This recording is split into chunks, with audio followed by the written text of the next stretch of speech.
What I've realized is that this is how you do it. You come here and then you take the two of them.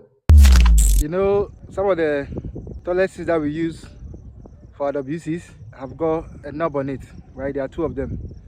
So ideally, when you are flashing your toilet seat or when you are flashing the unit, you have to use two knobs, one for the main solid waste and of course one for, let's say you go and wee, and then you use that one. But I have got a few complaints from some people who are using biodigesters, and what they say is that the knobs do not work well whenever they press it. So I've got a trick for you in this video that I'm going to show you what you should be using when you are flashing this type of toilet seat. Let's go. Basically, this is the toilet, right? I mean, I'm sure you do know this type of toilet seats, and then it's got the two buttons on it. It's got a small one apparently for when you wee.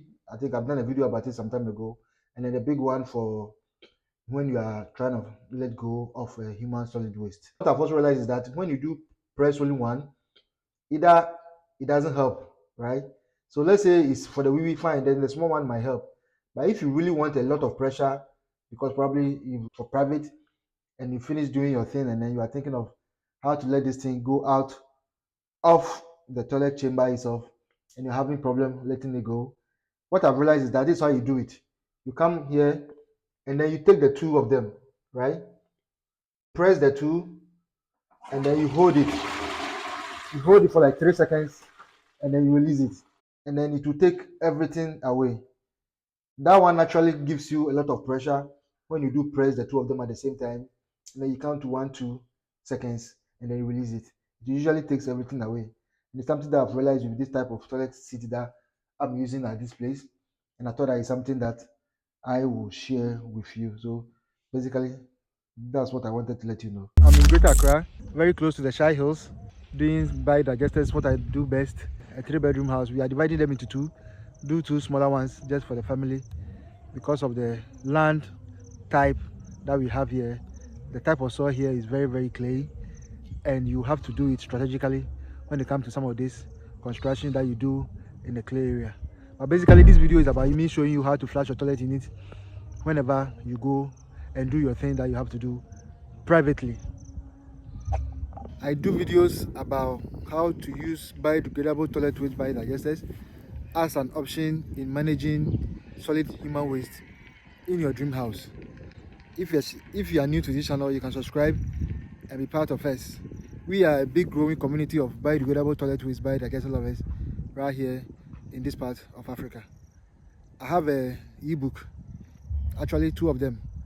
The one that shows you how to construct a biodigester as a beginner and gives you an understanding of what a biodegradable toilet waste biodigester is as a homeowner. I also have the biodigester that you can construct in a waterlogged area and the conditions that must be met if you are going to do such a construction. I'm leaving the link in the box below. You can have a look at it and assess it if it's something you're interested in. I also want you to know that whenever you are using a biodigester, the tissue paper is biodegradable. People have got concerns about whether tissue papers are good for their biodigesters, and they intend to get a basket, a dustbin and put it there so that occasionally they can take it out and have it burn. But basically the digesters have been designed in such a way that anything biodegradable that goes into it should be fine just for the digester. I mean, isn't that the reason why it was done anyway? So that anything biodegradable can go into the digester.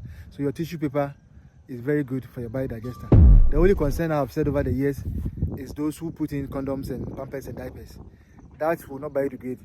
But then the backup plan for such an issue is that whenever there is time for the servicing, those ones can equally be taken out and disposed of in a different way. When you are doing a biodigester, the problem of having tissue papers in them is really out of the question.